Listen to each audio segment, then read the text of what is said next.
कवि की शायरी देख देख के घर की सायरा रानी को शायरी का नया शौक चढ़ गया था। अब वो कहाँ सीधे मुंह किसी को जवाब देती थी। उसका शोहर और बेटा तो काम करने घर से बाहर चले जाते, लेकिन इसकी शायरी इसकी बहू को झेलनी पड़ती थी, जिसका नाम आयशा था। अब सास बोलती नहीं बल्कि आर्ट्स करती थी। कहती है संदूक पे रखी संदूक, संदूक में रखे झुमके, ला दो कहाँ लगा रही हो ठुमके। जो कि इसकी बहू इसकी शायरी सुनकर इसे जवाब देती है कि मैं झुमके तो निकाल दूं, लेकिन आपके दिमाग पे से ये शायरी का भूत कैसे उतरेगा। इस पर सास कहती है छोटे लोग कहाँ समझेंगे, शायरी है शौक बड़ा, तू अपने काम से काम रख, मेरे काम में ना टांग अड़ा। जिस पर बहू कहती है शौक तो एक अलग चीज है, लेकिन हर चीज में शौक डालना तो अच्छी चीज नहीं होती ना सासू माँ। जिस पर सास कहती है मैं हूँ एक कलाकार, ऐसी वैसी भला नहीं, तुम घर के कामों में उलझी समझोगी मेरी कला नहीं। जिस पर बहू कहती है कोई बात नहीं सासू माँ, अगर आप नहीं समझती तो कोई बात नहीं, मैं आपके झुमके ही निकाल के ला देती। बहू सास के झुमके निकाल कर देती है और वहां से चली जाती है। और आयशा शाम को अपने शोहर से शिकायत करती है और कहती है कुछ समझाते क्यों नहीं माँ जी को। जिस पर शोहर कहता है उन्हें क्या समझाना है। जिस पर वो कहती है वो अपनी शायरी जो करती है। जिस पर उसका शोहर कहता है तुम्हें उनकी शायरी से क्या मसला है। बहू कहती है मुझे कोई मसला नहीं, लेकिन मोहल्ले के लोग हंसते हैं और कहते हैं बुढ़ापे में लोग पागल हो जाते हैं, लेकिन इनको शायरी का नशा चढ़ा हुआ है। जिस पर शोहर उसका कहता है कि लोगों का काम है कहना, लोगों की क्या टेंशन लेना। और मैंने भी शेर कह दिया, वाह क्या बात है। फिर जिस पर बहू जवाब देती है तुम्हारे सामने किसी ने बात नहीं की और ना ही कोई बुराई करता है, इसलिए तुम्हें क्या पता। जिस पर शोहर कहता है तुम खामखा की बात का पतंगड़ बना रही हो, जाओ मेरे लिए चाय बना कर लाओ, साथ बैठकर चाय पियेंगे और कोई अच्छी बातें करेंगे। और आयशा चाय बनाने चली जाती है। पहले वो अपने शोहर को चाय देती है, फिर अपनी सास को और फिर ससुर को।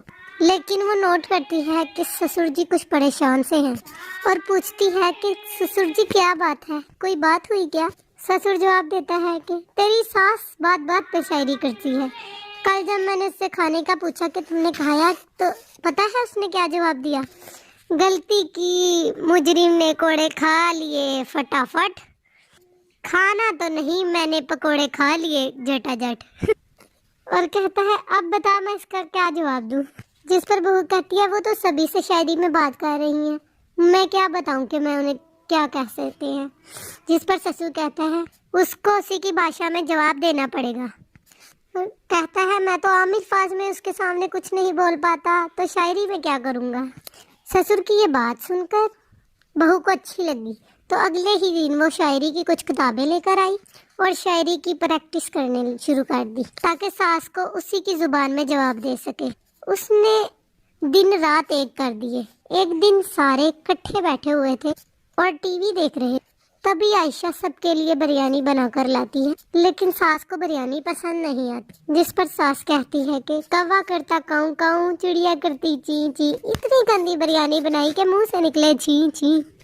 बस इसी मौके का तो बहू इंतजार कर रही थी, तो बहू तो उसी की जुबान में उसे जवाब देने के लिए तैयार थी और कहती है माँ जी अपनी बकवास शायरी हमें ना सुनाइए, जैसी भी बनी है बिरयानी चुपचाप खाइए। आयशा के ससुर ने साथ ही ये शायरी सुनकर जोर से ताली बजाई और साथ ही शोहर ने भी ताली बजाई।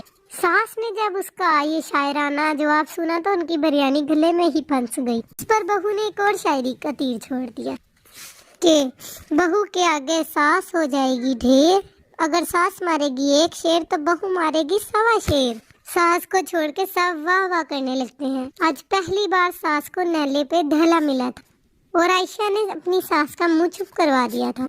अगले दिन उसका शोहर कहता है कि वाह तुमने तो माँ की बोलती ही बंद कर दी, और कहता है अब मेरे लिए कुछ खाने के लिए बना दो ताकि मैं खाकर काम पर चला जाऊँ।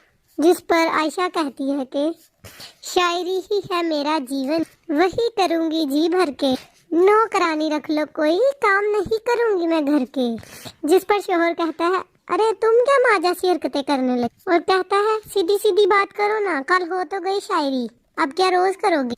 आयशा जवाब देती है, शीशी भरी गुलाब की पत्थर पे तोड़ दो, जो मुझे शायरी से रोके उसके कान मरोड़ दूं। और बाहर उसका ही बाप बैठा और वो अपने बाप के पास जाकर बैठ जाता है। दोनों ही अपनी बीवियों की शायरी से परेशान हैं और ससुर पछताता है कि उसने क्यों अपनी बहू को अपनी सास की जुबान में जवाब देने का मशवरा दिया। जिस पर दोनों बाप बेटा बोलते हैं, हम दोनों की बीवियां जब से शायर हो गई हैं, क्या बताएं जिंदगी हमारी फटा हुआ टायर हो गई है। उसके बाद आयशा का शोहर भी बोलता है, जब से हमारी बीवियां शायर हो गई हैं, क्या बताएं जिंदगी फटा हुआ टायर हो गई है। और वो भी रोने लगे।